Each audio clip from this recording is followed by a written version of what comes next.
አይደለም አንቺ አድዛፍሽን አትክበች ማና ባሽ የሚደርስልሽ መስሎሽ ነው ህግ ባለበት ሀገር አይደል እንዴ ያለና አንቺን ህግ ሳበላሽ ይኸውልሽ ህግ ለአንድ ሰራተኛ አይሰራም ፖሊስ ይምጣልሽ ወይስ ሪፐብሊካን ምናምን በቃ እንሂድ ማለት እንሂድ ምን ልታደርጉ መታችሁ ነው አሁን ለምንድን ነው የምትሄዱት ቤቴ ነው እቃይ ለውስድ ነው የመጣሁት ጋሼ በሌለበት አንዲትም እቃ ቢሆን ይዘሽ መሄዳችሁ ምን ነው ተጋባችሁ እንዴ አገባሽ እሱን የመሰለ ባል ተገኝቷል ሲያልፍም አይነካሽም አባቷ ነው ማለት ነው አመቱ ያስቀምጣት እኔ አባቷ መሆኑን እኔ እርግጠኛ አይደለም ነግሬ ነበር ሞገስ እናቴ እንደማትጥለኝ ነግሬ ነበር እኔ ደውልልቻት ልጇን አውጥታ ትጥላለች ይህ ነገር ለእኔም ለአመታት የማይፈታ እንቆቅልሽ ነበር እኮ እንዴት እናቴ አውጥታ ትጥለኛለች እንደማትጥለኝ እስቲ ታውቀኝ ነበር እሺ በቃ ተረጋጊ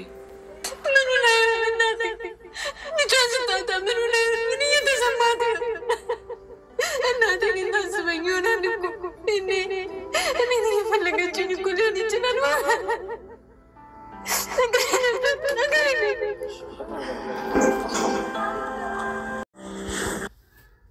እኛ እንሄዳለን ስለዚህ መጀመሪያ ተረጋጊ ናም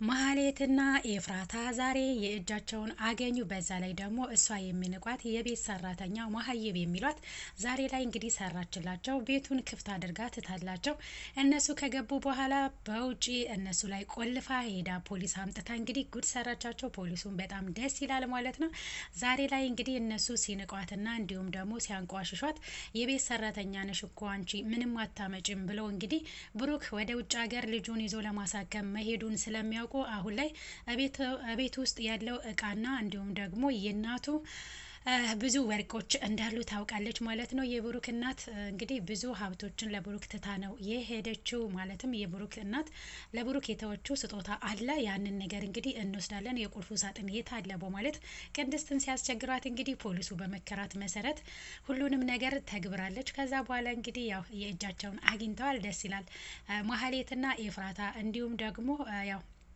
የሉላ ባል ተብየው ማህይቡ ማለት ነው የእጃቸውን የሚያገኙበት ቅርብ ነው ማለት ነው ማህሌትና ኤፍራታ ደግሞ ሁሉ ጊዜ ቅሌት አይሰለቻቸውም የሰውን ቤት ለመዝረፍ ገብተው እንግዲህ ቅድስትንም ዛሬ ማንንም አያደንሽም እስኪ ማን እንደሚያደንሽ እና ያለን ገልሻለሁ ከፈለግሽ እያለች ስታስፈራራት ነበረ በስተመጨረሻ ላይ እንግዲህ ነምስ ውጪ ነምስ ግቢ ውስጥ ነበሩ ሁለቱም ሌብነት ስራ ነው ከተያዙ ወንጀል ነው ያስብላልና ያው ቅድስት ለማባበል እየሞከረች ነበር ማለት ነው ማህሌት ቅድስት አይደል አንቺን ጥየቃ ኮኔ መጣ ነው አይደል ንገሪው ለፖሊሱ እያለች እንግዲህ እሷ አራርታላት ለፖሊሱ አይ እኔ ሊጠይቀው ነው የመጡት ለማል እንድትል ፈልጋ ነበር ነገር ግን እንደማይሳካላት እያወቀች ነው ያንን ነገር ማምለጫ ዘዴ ስታደርግ የነበረው የማህሌት ውሸት ደግሞ አይን ያወጣው ሰይጣን እንግዲህ ስጋ ለብሶ የሰራውን ስራ አይ እኔ አልሰራውኝም የሚል ነው የሚመስለው ማለት ነው እንግዲህ ማህሌት እውነት ከሰይጣን ራሱ ይቀናባታል ማለት ነው በስራዋ ሌላኛውና ዋነኛው ነገር እንግዲህ ሞገስና ዳጣ ደግሞ የዳጣን ቤተሰብ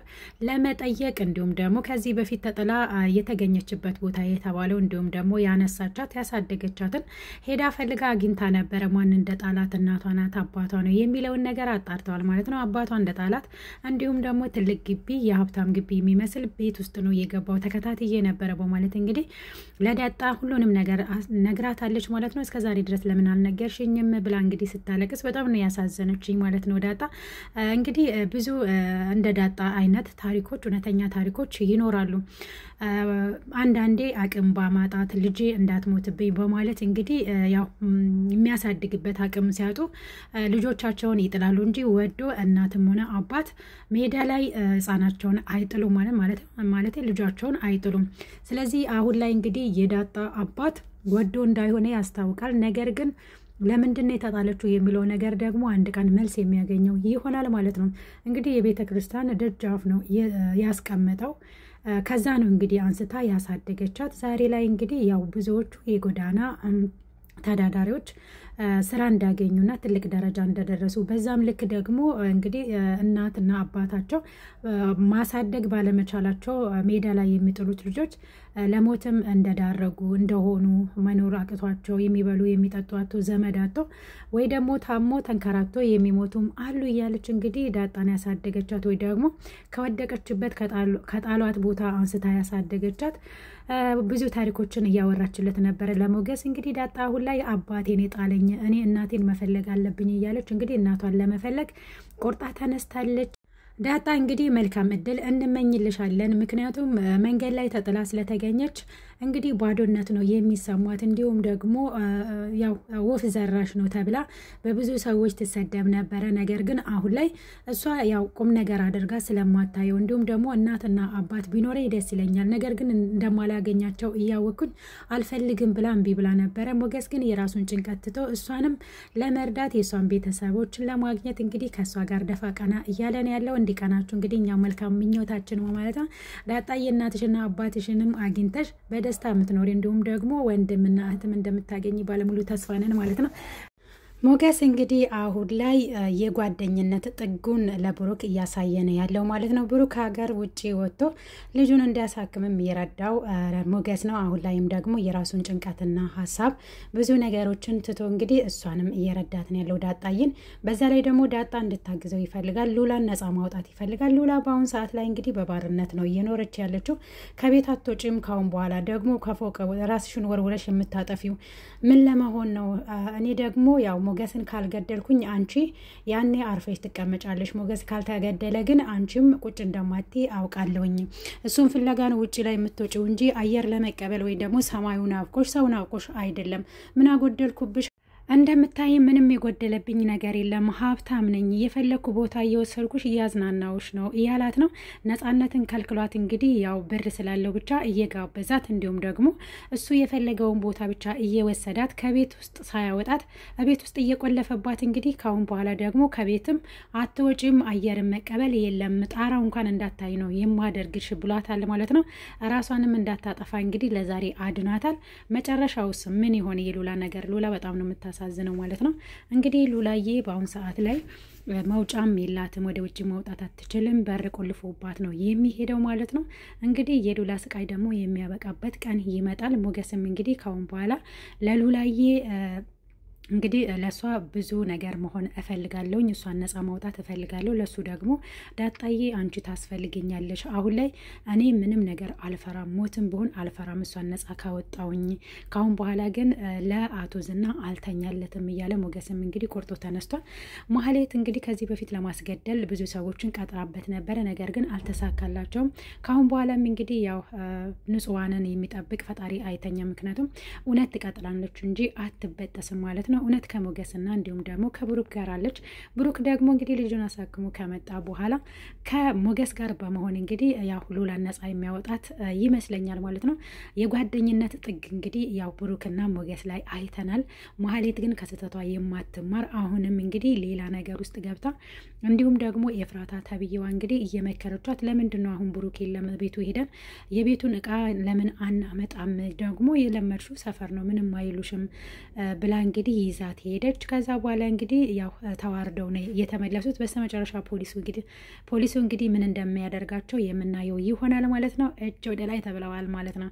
እንግዲህ ያው የሚንቋት ቅድስት በስተመጨረሻ ላይ ጀግና ሆና ተገይታ ፖሊስ ይዛባቸው መታ እንግዲህ አሁን ላይ ስቃይ ላይ ነው የሚገኙት ማለት ነው። ነፍስ ውጪ ነፍስ ግቢ ላይ ናቸው። ይገለን ይሆን እንዴ ብለው እኔ መቼም ቢሆን ተሳክቶልኝ አያውቅም። ኤፍራታ ደግሞ የምታመጫቸው ሀሳቦች ሁሌ ገደል እየከተቱኝ ነው እያለች ነው ማለት ነው። ማህሌትና ኤፍራታ እንግዲህ ገና አሁን ላይ ስቃይ እየጀመረ ነው እንጂ መቻ በቃ በዚህ አያበቃም። የማህሌትና የኤፍራታ እንዲሁም ደግሞ የሉላ ባል ተብዬው የዝና ጉድ አያልቅም ማለት ነው። ካሁን በኋላ ውርደታቸውን በየጊዜው የሚከናነቡ ነው የሚሆኑት። ባለፈ ሞገስ ጉድ ሰራቸው፣ አሁን ላይ ደግሞ ቅድስት ጉድ ሰራቻቸው ማለት ነው። ካሁን በኋላም እነሱን ለማጥመድ እንዲሁም ደግሞ ቅድስትና ዳጣ እንዲሁም ሞገስና ብሩክን ለማጥፋት የሚያደርጉት ጥረት አይሳካላቸው ማለት ነው። ካሁን በኋላ ድል ከነ ብሩክ ጋር ነው የምትሆነው። በተለይ ልጁ ታክማ ድና ከመጣችለት ብሩክ እንግዲህ አንድና አንድ ለሞገስ ፍቅረኛውን መመለስ ነው የሚሆነው ማለት ነው። የጓደኝነትን ጥግ በስተመጨረሻ ላይ ለሞገስ የሚያሳየው ይሆናል። ብሩክ እንደሚታወቀው የሚይዘው ይዞት ሲተፉበት፣ ማህሌት እንግዲህ ስትተፋበት፣ እንዲሁም ደግሞ ስትሰድበው፣ ስታንቋሽሸው፣ ልጁ ፊት ስትመታው እንደነበረ አይረሳም ማለት ነው። ካሁን በኋላ ደግሞ ልጁ ታክማ ከመጣች ምንም ነገር አይፈራም። ሰው ፊት እንግዲህ ያው ተንበርክኮ ለምኗት፣ እንዲሁም ደግሞ ሲመታ ጉልበት እያለው መደባደብ እየቻለ እንግዲህ አቶ ዝና ተብዬው እሱንም ለመደብደብ ደርሶ ነበረ። አሁን ላይ ግን በፊት ላይ እንግዲህ ብሩክ ሲሰድቡት ዝም ነው የሚለው። ብዙ ነገሮች ሲያደርጉት አይቶ እንዳላየ ሰምቶ እንዳልሰማ ነበረ የሚያልፈው። ብዙ ነገሮችን በትዕግስት አሳልፎ ነበረ ማለት ነው። ብዙ ማለፍ የማይቻለውን ነገር አልፎ እዚህ ደረጃ ደርሶ ልጁ ለማሳከም በቅቷል። ትዕግስተኛ ከሆን የማንደርስበት ግብ የለም ማለት ነው። ዋናው ነገር አለመውደቃችን ነው፣ ማወዳደቃችንን ማሳመር ነው። እንቅፋት ወደፊት እንጂ ወደ ኋላ አይመታም። ብሩክ እንግዲህ ጠንካራነቱ እንዲሁም ደግሞ ልጁን እየተመለከተ ብዙ ነገር በመቻሉ ነው ዛሬ ላይ ልጁን ለማሳከም እዚህ ደረጃ ላይ የደረሰው ማለት ነው። ቅድስት ካጠገቡ ስለነበረች እንዲሁም ደግሞ አንዳንድ ጊዜ መልካም ጓደኛ ፈጣሪ ሲያድለን ብርታታችንን እንዲሁም ደግሞ የስኬታችን መጀመሪያ ይሆናሉ ማለት ነው። እንግዲህ እንደሚታወቀው ማህሌት እሱን ለማጥፋት እንዲሁም ደግሞ ልጁን ለመግደል ብዙ ጥረቶችን አድርጋ ነበረ። እሱ ግን ፈጣሪውን ይዞ ወደፊት ስለተጓዘ ብቻ ዛሬ ደርሷል ማለት ነው። አንዳንድ ጊዜ ተስፋችንን ወደ ፈጣሪ ካደረግን የማናልፈው ፈተናና ችግር መከራ የለም ማለት ነው። መከራዎች ሁሉ ችግሮች ሁሉ ያልፋሉ አንድ ቀን። ያንን ቀን ግን ለመድረስ ትዕግስት ያስፈልጋል። ትዕግስት የሌለች ህይወት መቼም ብትሆን ከፍሬው አታገኝም። ነገር ለመኖር ዛሬን መታገስ ይኖርብናል ማለት ነው። ከምሳሌ ድራማ ብዙ ነገሮችን እንማራለን። ትዕግስት ያላት ህይወት መቼም ቢሆን አሸናፊ ነው የምትሆነው። በስሜት ብቻ የምንነዳ ከሆነ ስኬታችንን በአጭሩ ያስቀርብናል ማለት ነው። ሰዎች እንግዲህ እኛን ለማስወደቅ እንዲሁም እኛን ለመግደል እንግዲህ የማያደርጉት ጥረት የለም። እኛ ደግሞ እንግዲህ ለሰዎች መንበርከክ የለብንም። እውነት ነው። ለልጅ ሲባል እንግዲህ ተንበርክከን ሰዎችን ልንለምን እንችላለን፣ ማጸን እንችላለን። እስከ መጨረሻው ግን ይህ ይሆናል ማለት አይደለም። እግዚአብሔር ታሪክን ይቀይራል በህይወታችን። ዋናው ተስፋችንን እግዚአብሔር ላይ ካደረግን ነው። ታዲያ እስከ ዛሬ ድረስ ትሞታለች ብላ የታሰበችው ምሳሌ በስተመጨረሻ ላይ ታክማለች። ታዲያ የምሳሌ ድራማ ብዙ ነገሮችን እንደሚያስተምር ተስፋ ያደረግኩት ለዛ ነው። እንግዲህ በስተመጨረሻ ላይ የብሩክን ደስታ ደግሞ የምናየው ያድርገን። ውድና የተከበራችሁ የቻናሌ ቤተሰቦች እንዲሁም ደግሞ የምሳሌ ተከታታዮች በሙሉ እንኳን ወደዚህ ቻናል በሰላም መጣችሁ። ለዚህ ቻናልም አዲስ ከሆናችሁ ሰብስክራይብ ማድረጋችሁን እንዳትረሱ። ነባሮች እንግዲህ ስለምትከታተሉኝ እንዲሁም ደግሞ ስለምታበረታቱኝና ስለምትሰጡኝ አስተያየት እጅግ አድርጌ አመሰግናለሁ። ምሳሌ አሁን ላይ እንግዲህ ውጭ ሀገር እየታከመች ነው ያለችው። ምን አይነት ሁኔታ ላይ እንዳለች እዚህኛው ፓርት ላይ ባይገልጹም ግን አሁን ላይ እሷ ታክማ በሰላም እንደምትመጣ ሁሉም ተስፋ አድርጎ፣ በተለይ ቅድስት እሷ ታክማልኝ ከመጣች እኔ ምንም ሌላ ነገር አልፈልግም፣ ህይወት ራሱ ምንም አትመስለኝም፣ እሷ ከታከመችልኝ አንቺ ስትመለሺ ደግሞ እኔ እናት እሆንሻለሁ ብላ ቃል ገብታላታለች። ስለዚህ ብሩክን ታፈቅራለች ማለት ነው ቅድስትዬ። እንግዲህ ማህሌትም አሁን ላይ ከኤፍራታ ጋር ቤት ገብተው ለመስረቅ ሲመጡ አንቺና ብሩክ ተጋብታችኋል እንዴ? ስለሱ ትከራከሪያለሽ? አንቺ ምን ቤት ነሽ? እና ደግሞ ቁልፉን ስጭን፣ የሳጥኑን ቁልፍ ስጭን፣ የምንፈልገውን ነገር ይዘን እንሄዳለን፣ አለበለዚያ ግን እንገልሻለን እያሉ ሲያስፈራሯት ነበረ ማለት ነው። እንግዲህ ማህሌት ስትፈራ የነበረው ቅድስት ብሩክን ታገባለች ከሱ ጋርም ትኖራለች ብላ ስላሰበች አሁን ላይ እውን ልታደርግ ትችላለች ቅድስት በስተመጨረሻ ላይ እንግዲህ ያው እንደምናውቀው ያው ወርቋን ልትሰጥ ነበረ ከዚህ በፊት። ያ ነገር ድኗል ማለት ነው። አሁን ከብሩክ ጋር ተጋብታ እንግዲህ አለማን የምትቀጭ ይሆናል። ቅድስትዬ የኔ ቆንጆ እውነት ለመናገር ያው የቤት ሰራተኛ ሆና መስዋዕት ከፍላለታለች ለብሩክ በተለይ ማለት ነው። እሷ እዛ ቤት ውስጥ ባትሰራ ኖሮ ማህሌት ያው ምሳሌን ትገላት ነበረ። እግዚአብሔር እንግዲህ ሰው ይጥልልናል እውነት ለመናገር ማለት ነው። ጠላት ምንም ያህል ቢለፋ ስኬታማ አይሆንም። ፈጣሪን ካስቀደምን፣ ጠዋት ስንነሳም ጸሎታችንን አድርገን ወደ ፈጣሪ ከቀረብን፣ ነፍሳችንን ለፈጣሪ አሳልፈን ከሰጠን ነፍስን የሚነጥቀው ፈጣሪ ብቻ ነው። የሰው ልጅ ስልጣን የለውም። ስለዚህ ህይወት በስተመጨረሻ ላይ ያለችው እግዚአብሔር እጅ ናት ማለት ነው። መሞትም የሚቻለው በሱ ነው፣ መዳንም የሚቻለው በሱ ነው፣ በምናምነው ፈጣሪ ማለት ነው። እንግዲህ ብዙ ነገሮችን ተምረንበታል ብዬ አስባለሁ። የምሳሌ ድራማ ለዛሬ ያዘጋጀውላችሁ ቪዲዮ ይህንን ይመስላል። በሌላ በቀጣይ ቪዲዮ እስክንገናኝ ድረስ ቸር ሰንብቱ።